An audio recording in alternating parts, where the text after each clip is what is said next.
Hello everyone, welcome to Audible Outreach once again. This is me, Siddhi. And thank you so much for 200 plus views in just 1 hour, and let's begin with today's video. Chapter 2, Password Please. On Saturday morning, Janet and Peter were down by their shed, together with 2 or 3 barrows of all sizes ready to wheel away the onions stored there. The gardener hadn't been at all pleased when he heard that his precious onions were to be taken out of the nice dry shed. "But gardener, we asked Dad, and he said we could put them into the old summer house," said Peter. "Rain blows in there," said the gardener. "Dad said we could take the old tarpaulin sheet and cover them over with that," said Janet. "You see, gardener, this really is our shed. We meet here. You know we do." "Not for weeks you haven't," said the gardener. "Well, I'm busy. You'll have to move the lot yourselves. Take you a good time, too." "Oh, there'll be 7 of us," said Peter. "Many hands make light work, you know. You be careful that too many cooks don't spoil the broth," said the man, and walked off, his rake over his shoulder.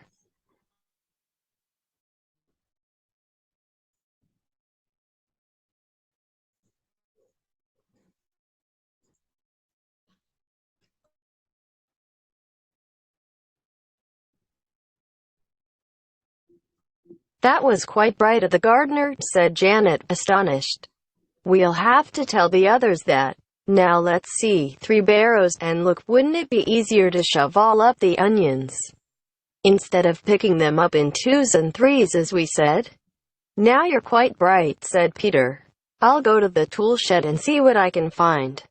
Hope the gardener's not there. He's a bit gloomy this morning. If the others come, ask them the password and see they've got their badges on." Janet began to put the onions into one of the barrows.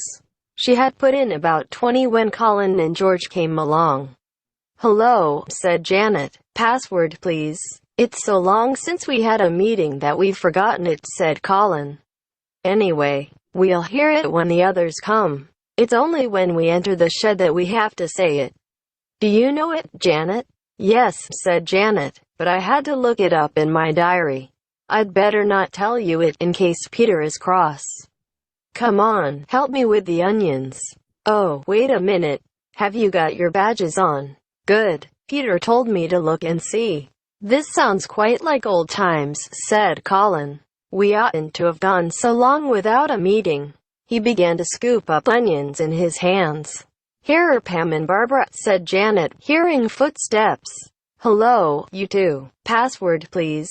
Colin and George pricked up their ears at once. Aha, now they would know it.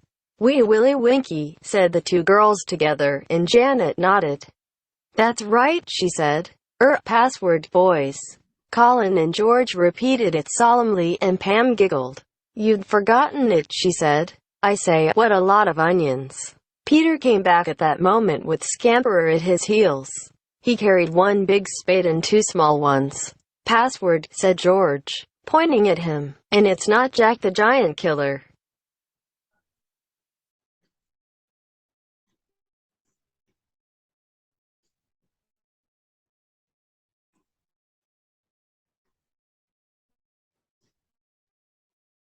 "Quite right. It's Wee Willie Winky," said Peter, with a grin. "Isn't it, Scamper?" "Woof," said Scamper, pleased to see so many people. "Let's see, Jack's not come yet," said Peter.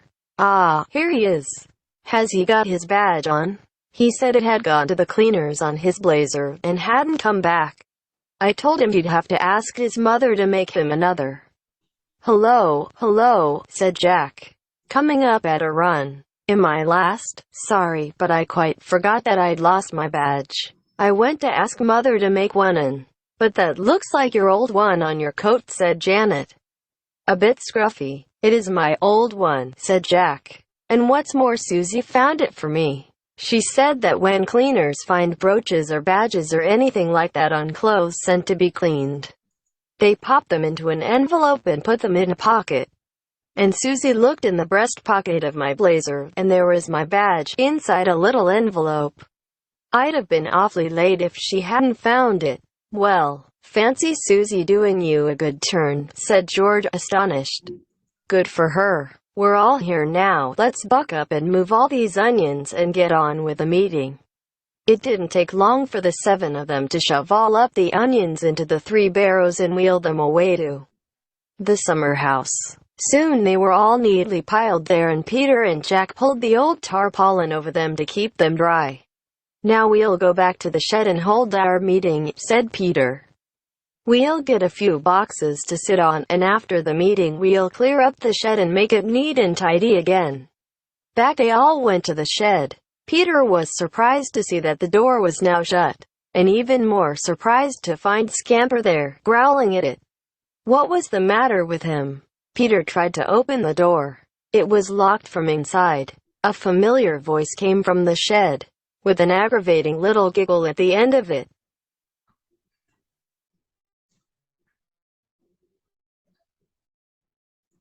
"Password, please," Susie yelled everyone, and Peter shook the door angrily.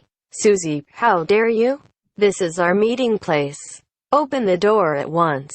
"In a minute. I just wanted to sit here and think what a horrible shed this is," said Susie. "Pooh, it smells.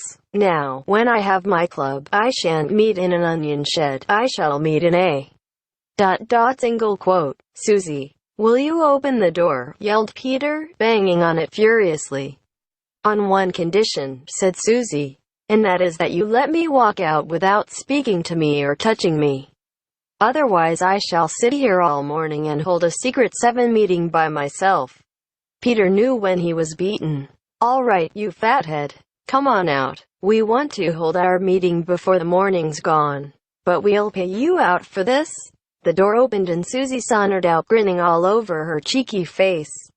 Nobody said a word, though everyone longed to shout at her. She disappeared up the garden path, Scamper giving a few small, rather astonished barks. "Good riddance to bad rubbish," said Pam. "Come on, let's begin our meeting. My word, I'm glad Susie's not in the secret 7. What a nuisance she'd be."